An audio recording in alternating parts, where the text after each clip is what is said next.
ঢাকা চট্টগ্রাম ও ঢাকা সিলেট রুটে আন্তঃনগর ট্রেন চলে ৮টি। এই পথে গুরুত্বপূর্ণ রেল স্টেশন নরসিংদী হলেও ৩টি ট্রেনের যাত্রাবিরতি ছিল না।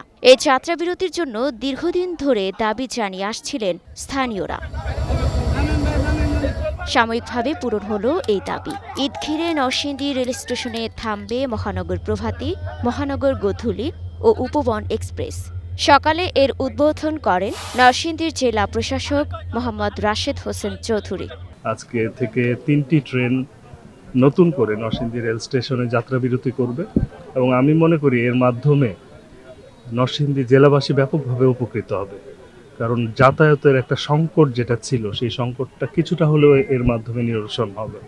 এবং এছাড়া আপনারা জানেন 6 লেনের কাজ চলছে, ওটা যদি কমপ্লিট হয়ে যায় তাহলে আরও সুবিধা এখানে আসছে, কিন্তু সেটা সময় সাপেক্ষ বিষয়।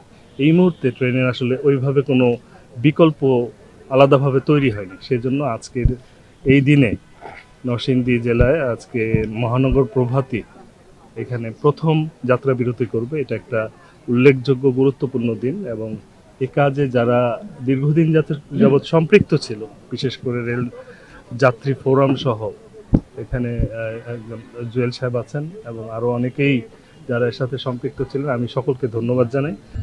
অনুষ্ঠানে জেলা প্রশাসক, মহানগর প্রভাতী ট্রেনের পরিচালক ও লোকোমাস্টারকে শুভেচ্ছা জানান নরসিংদী রেল যাত্রী অধিকার ফোরামের নেতারা।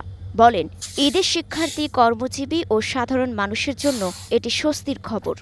নরসিংদী থেকে প্রতিদিন কয়েক হাজার মানুষ ঢাকা সহ চিটাগাং এবং সিলেটে অনেক যাতায়াত করে প্রতিদিন বিভিন্ন কাজে, চাকরি বা ব্যবসা বা পড়াশোনার কাজে।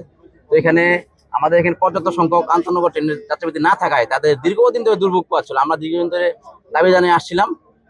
তো এবার আমাদের রেল মন্ত্রণালয় এবং বাংলাদেশ রেলওয়ে আমাদের প্রতি সদয় হয়ে আমাদের নরসিংদী রেল যাত্রী অধিকার ফোরামের আবেদনের পরিপ্রেক্ষিতে আমাদেরকে মহানগর প্রভাতী, মহানগর গোধূলী এবং উপবন ট্রেন 3টি ট্রেনের যাত্রাবিরতি আমাদের এখানে কার্যকর করেছে। এর ফলে আমাদের যে নরসিংদীর যে যাত্রীরা আছেন তারা দুর্ভোগ থেকে অনেকটা লাঘব হবেন।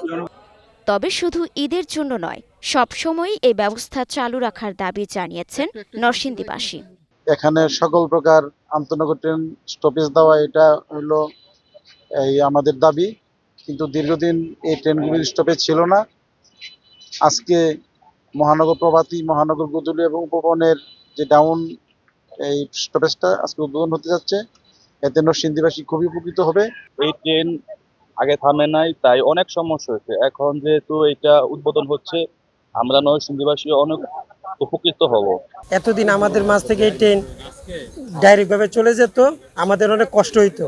এখন নরসিংদীতে দৌড়বে, এই জন্য আমরা খুবই আনন্দিত। 10টা না 15টা সিট দিল, এইটা তো কোনো ইয়ে হয় না। কারণ আমরা দূরে যাব, সিলেট যাব, চট্টগ্রাম যাব। এখন এই 10 জন লোক তো নরসিংদী থেকে উঠবে না। নরসিংদীতে মিনিমাম 200-300 লোক উঠে। তাহলে আমরা এই 300 লোক কি করবো? নরসিংদী রেল স্টেশনের 2 নম্বর প্ল্যাটফর্ম ছোট হওয়ায় ট্রেন থেকে নামা ওঠা কষ্টকর। তাই স্থানীয়রা বলছেন, দ্রুতই এই প্ল্যাটফর্মের দৈর্ঘ্য বাড়ানো দরকার। মুক্তা আক্তার, স্টার নিউজ।